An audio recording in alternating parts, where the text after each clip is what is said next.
So, good morning po. Good morning. So, bago kita ma-proceed sa next lesson mahapot mo na ako kung anong previous lesson tangon yan. Miss IB pa, About po siya sa play-based activity and hands-on activity. So, pag sinabi ning aning play-based, igwa siya, yung ugwa pong na-develop yung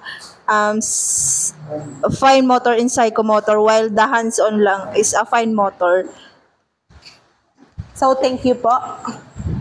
So, ngunyan po, ang itatackle tayo is about collaboration between educators, families, and the community. So, objectives po, pabasa na lang po, Gabos. Objectives. At the end of the lesson, students should be able to understand the school, family, community partnerships, identify the 6 types of involvement used in school, family, community partnerships, and show appreciation of the importance of school, family, community partnerships. So, thank you po. So, bago po kita i-identify nindo po kung ano inididoy ang teacher and parents partnership, then community and school partnership po.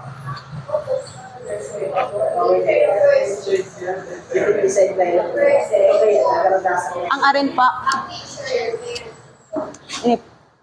Yes po, tama po. Iyan po ang parents and teacher partnership, and the second feature po at the school and community partnership. So, ang may hapot po ako, why is it important to have a good partnership between school, families, and community? Kuya Jim pa, Para sa success. Tindog po. Para po sa success kan sarong estudyante, so kay po haning good partnership between families and school. Thank you. So, say pa po, may idea, Joy. So, para sa ko, ma-importante ho na magkaigo ng good partnership between school, families, and community para mas ma-support ang needs kang aki, and also bako lang naman saro ang nagbe-benefits diyan, kundi iyan ko mismo nagbe-benefit kapag may good partnership ang kada saro. Thank you po. So, ni pang definition kaan. Pabasa daw po Mr. Samod.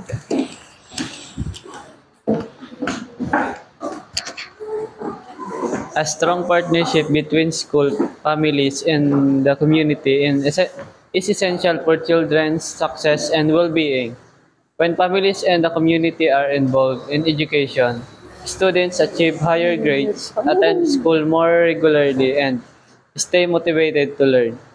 Collaborative also supports children's social and emotional development, helping them build confidence. Thank you po.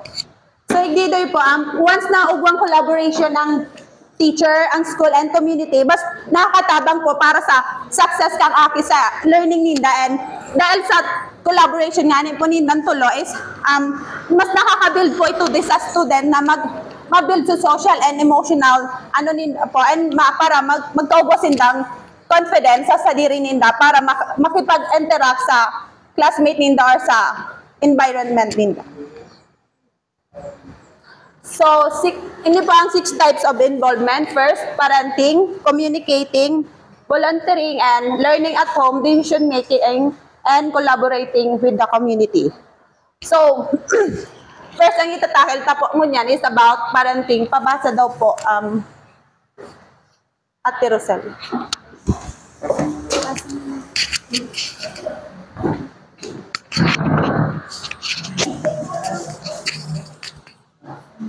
Parenting, helping families establish home environments that support children as students, including providing a safe and nurturing environment, modeling positive behaviors, and encouraging learning.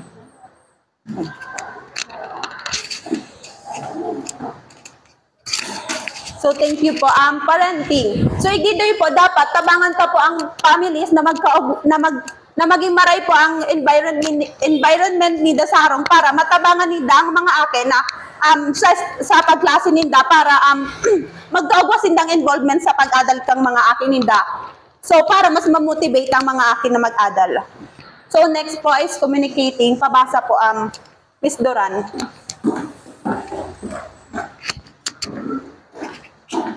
Keeping families informed about their children's progress and school activities and facilitating open communication between parents and teachers. So, thank you po.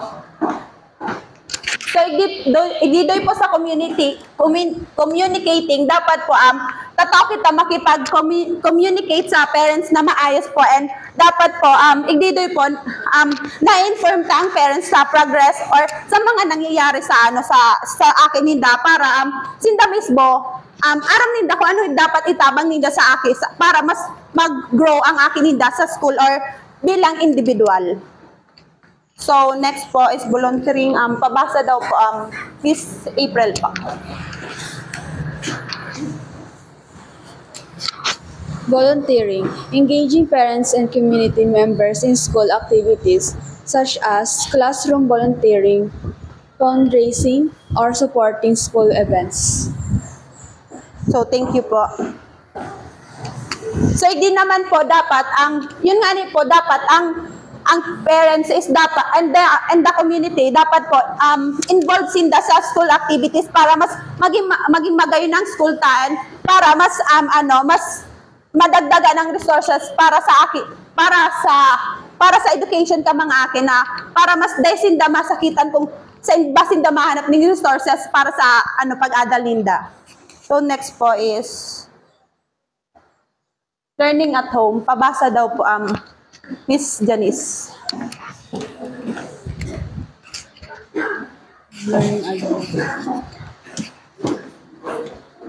Learning at home, supporting students learning at home by providing resources, activities, and encouragement and collaborating with families to reinforce learning. So, thank you po. So, igdiman po, dapat, kitang as a future educator or educator, dapat, kita mismo, dapat ma-provide po kita ng activities na pwedeng mag-involve ang parents sa education kang arog kang dapat may padara kitang activities arog kang module, dapat ang parents mismo dapat nagtatabang lang sinda sa akin bako sinda mismo ang magibo kasi paano makanood ang akin kung parents ang nagigibo kang module ninda, dapat mag-guide lang ang parents para sa sa learning kang akin. Pa Miss Yarina, pa? Okay. So next po is decision making. Pabasa po Gla. Decision-making involving families in school level and decision-making processes such as school improvement committees, parent-teacher organizations, or policy development groups. Thank you po. Hindi naman po sa decision-making, dapat po bako lang ang school or ang teacher ang nagdi-decide, dapat mag-ugwang involvement po dito ang parents and community para po sa ikakamaray kang school and para po masuportahan ang needs kang mga ake. Next po is last is collaborating with the community. Pabasa daw po Miss Annie.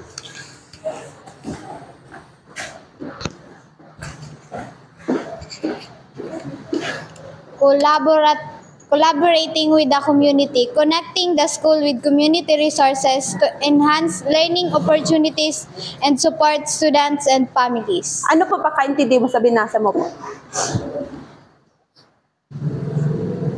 So, kapag nakikipag-communicate yung parents sa teacher, collaborating.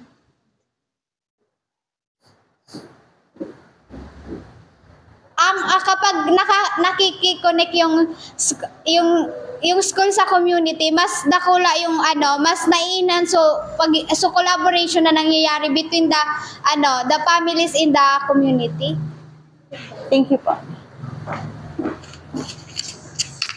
So, hindi po sa collaborating with the community, once na maray ang connecting kang school and the community, sabi, yung ano po, duman sa decision making, mas nakakatabang po yan pag may collaboration sinda kasi, nas na ipoprovide sa mga resources, and so mga pangangay po sa school, mas na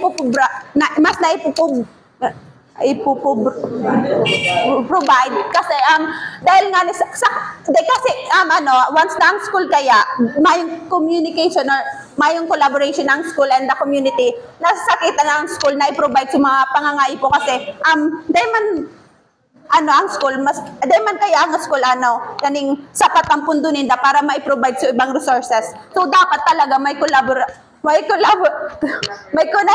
collaboration ng school and the community. So, ini po ang some ways to foster collaboration. First po, pabasa po,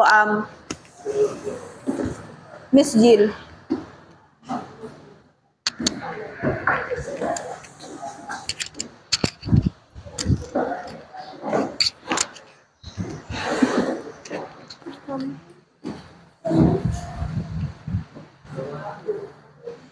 So, number 1, establish clear communication channels. Regular updates. Provide frequent and clear updates on student progress, school events, and important information. Multiple communication methods. Use various channels like emails, phone calls, social media, and parent-teacher conferences to each diverse families. Two-way communication. Encourage open dialogue and feedback from families, creating opportunities for them to share their perspective and concerns. Thank you po.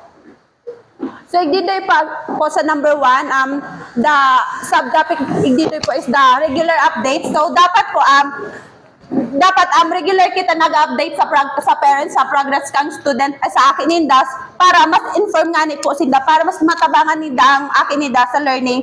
Kasi kung data tiga-update ang student, ang parents, halimbawa i-update sila katapos sa at the end of the na school year. So paano pa nila matatabangan ng aki kung data na nga ni sila na inform, maaga pa dapat kay pa lang on time kita nag-update para sa sa proseso kang learning kang aki. Next po is the multiple communication method. So dapat igdidoy kita naggagamit ng saro lang na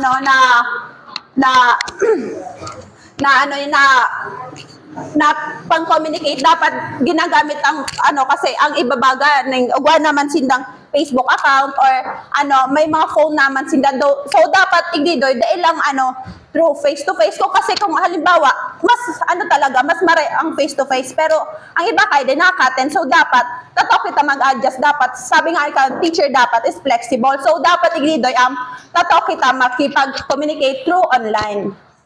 So, igdidoy is two-way communication.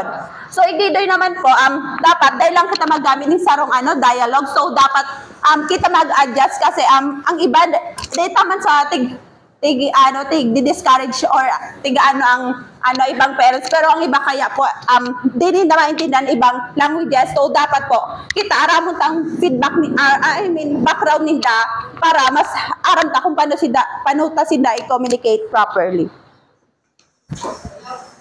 So, next po, number 2, pabasa daw po Miss Sambo.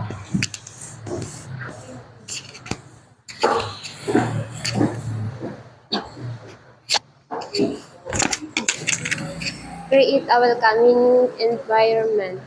Make parents feel valued. Ensure that parents feel comfortable and respected when interacting with the school and staff. Provide accessible resources. Offer resources and support to help families understand in the school program policies and how they can best support their children learning. Thank you po. So, dito po sa parents feel valued. So igdi daw po dapat once na nag-share sinda ning ideas ninda, dapat maging open kita kasi minsan dahil sa pag-share ninda ning ideas mas nakakatabang sa tuya para mai-provide ta ang needs ka mga ake, and dahil sa inda kasi sinda mismo ang inot na teacher kang ake, so dapat kita mismo willing kita and ready kita mag-observe kang mga ideas and thoughts kang parents para man sa kamarayan kang mga aki ninda. So if they provide accessible resources, so hindi dapat ang resources guys kaya maintindihan kang parents para din maitok doon ninda ito sa akin na maayos, and dapat ang resources is accessible siya, dapat bako utong halipang ibang bansa or what, dapat sa ninda, sa environment ninda or sa lugar ninda mismo is nakukuha ninda itudoy. So igdidoy po third, the build trust and partnership. Pabasa daw po Miss Mayan. So number 3, build trust and partnerships. Positive interaction. Foster positive interaction between educators and families, emphasizing collaboration and shared goals. Shared responsibility. Recognize that educators, families, and the community all play a vital role at student success. Community involvement. Involve community members in school activities and events. So thank you po. Pataan. So, hindi naman po sa positive interaction, dapat po pag nakikipag-interact kita sa community or sa parents, dapat po tataw kita makipag-socialize, dapat kalmado kita and aram ta kung paano ta i-deliver ang mga wordings ta, kasi ang iba kaya pag data na i-deliver siya maayos minsan namin misinterpret, so dapat ang tataw kita kang positive interaction nga and the calm voice. So next po, shared responsibility. Ang once na ang parents or ang community nagtabang sa school, dapat recognize ta so effort or tabang na ginibo ninda para mapamaray so school para para din naman kaya nido sa success kang students. So that last po is the community involvement. So igdidoy po ang community dapat may involvement sa activities kang kang school para po dahil sa involvement kang community mas na sabi kasi paulit-ulit lang po tatig sabi kasi bago mas nakakatabang kaya ang community sa school kasi once na may involvement ang community sa school, mas na tatabangan ng school na i-provide so pangangaipo kang kang student kang pati kang school para dahil na problema ang school na kung saan pa sila mahanap kung mga ibang resources na dahil nila ma-provide mismo kang school. So number 4 po, pabasa daw po Mr. Gerald. Just explain. Focus on student needs, collaborative problem solving, work together to address any challenges or concerns that may arise, focusing on finding solutions that benefit the student. Shared goals, ensure that everyone is working towards the same goal, creating a unified approach to student learning and development. Thank you po. Ididoy naman po sa collaborative problem solving. Dapat po, bako lang school ang nagdi-decide kang solution para po sa problema or sa challenges na encounter kang school. Dapat po ang involvement din po ang parents and the community para mas maging marayo, maging mas magay ng outcome kang solution na gigibon kang So next po is shared goals. Dapat ididoy po bago kita magibo ning desisyon, so dapat i-discuss ta sa inda kung ano mo yata talagang mangyari maging kaluluwasan ka ning desisyon na gigibohon ta. So number 5 po, resources and training. Pabasa daw po Mr. Manuel.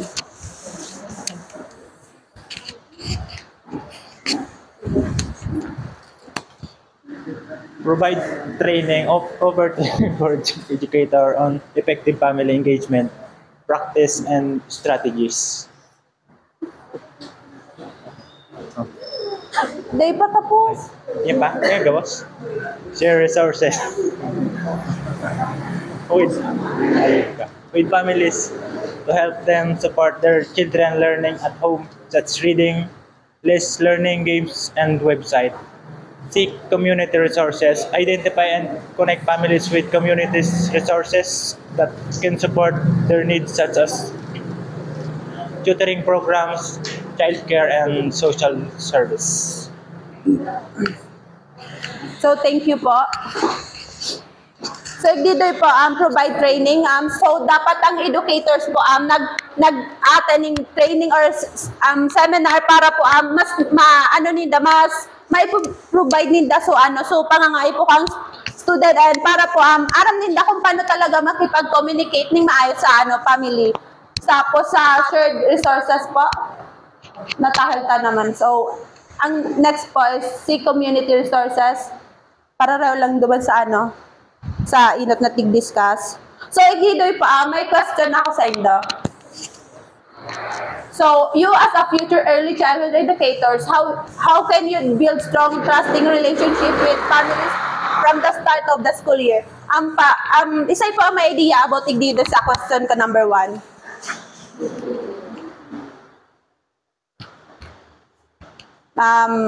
Mr. Gerald.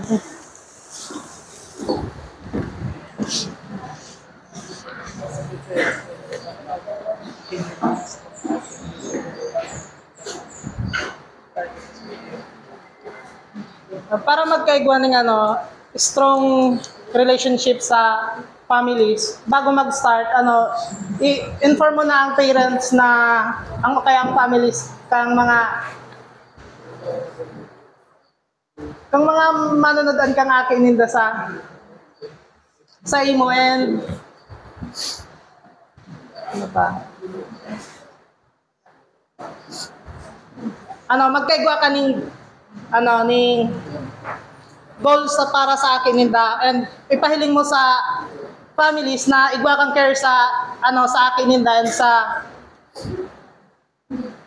may care tapos nahiling ninda na talagang gusto mong makanood ang aking ninda sa inyo. Thank you po. So, isa pa po may idea. Miss Regine.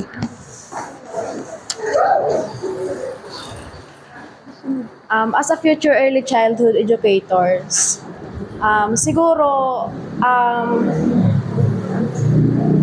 dapat mabuild ko muna ang trust ng mga aki and kang families sa kuya para magkaugo po kami ng understanding and makabuild kami ng strong relationships sa kada saro and para magkaugo ang success sa mga activities para sa mga aki. Thank you. So, isa pa po may idea. Mapod na lang po ako kasi mama nagtataas. Miss Abugaw.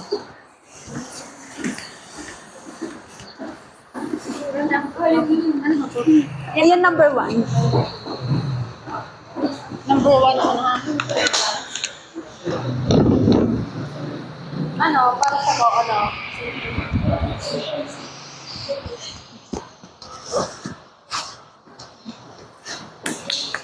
i-orient, tapos maging sabi lang kayo sa start of school year, maging kalmado pa lang muna din yung mga parents mo para sa kung ano man na decision. Ano po? Sabi ko. Sabi ko, i-orient ang mga parents and then maging kalmado and positive ka sa pakikipag-ulay sa side. Thank you po. So, igidoy po, para man po sa kuya, dapat, inot pa lang, dapat mamatin na ninda, once na naglaog sinda sa classroom, dapat ma-feel na ninda na welcome sinda. And, yes, Mr. Joshua?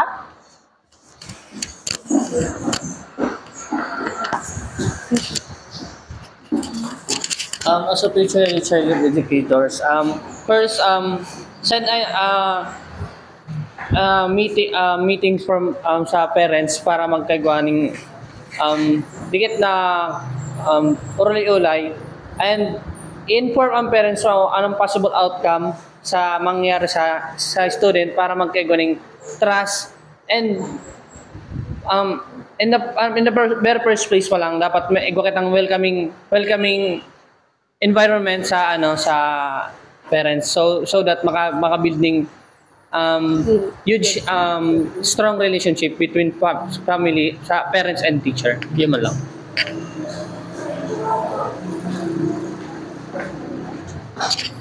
So thank you po. Next po, how can educators or you as a future early childhood educator share child development milestone and progress with families in an accessible and supportive way? Isa po may idea dito sa question number 2. Mr. Pinto. In number 2, in how can you as a future elite share child development and progress with the family in tricks my idea. So, Miss Angelica.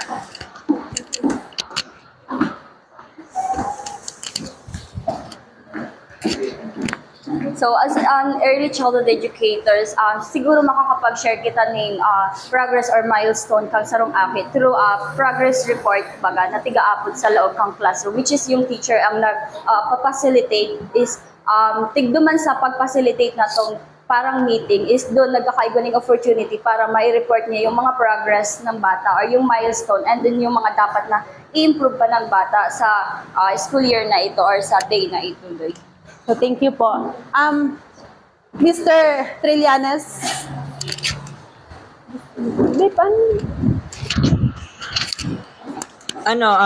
Pwede man ang halimbawa ang teacher ngaya is para mai-address niya so improvement kang or needs and improvements kang akis aning ikaw as teacher pwede ka mag-voluntary na ay mag-home visitation tapos hilon mo ang environment kang aki kaya kung ano si mga causes ka mga na nagiging hinder sa aki tapos based naman doon pwede mo ding mag-talk kaning suggestion kung ano pa si mga pwedeng i-provide mo as teacher tapos pwede mong ma-suggest ang parents kung ano ang mga kaipuhan na maitao pa sa aki para mas ma-improve pa ang kaipuhan and halimbawa sa sa grades naman pwede ang isabit sa mga development na na-observe mo sa aki and dumando i-praise mo kung ano man ang mga development na kang aki na gain. Thank you po. Last po, Miss Harabese. May idea ka po. Last naman. So, saro din sa yan, para sa ko, saro din sa effective way para ma-share mo yung progress ka sarong agi is through effective communication para ma-share mo sa parents so progress and development kang agi and yung areas for ito mga dapat pang improve. So, thank you po. May saro pa akong kaputon ay si Miss Beliasa. Papasok daw, Marv. Thank you po.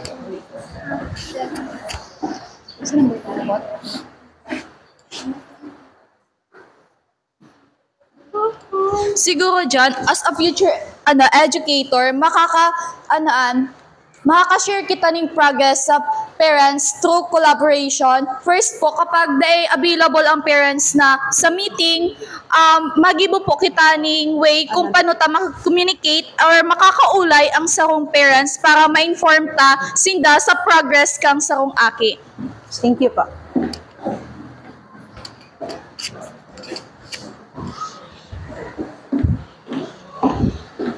So, inidoy po ang assignment or activity ko sa inyo.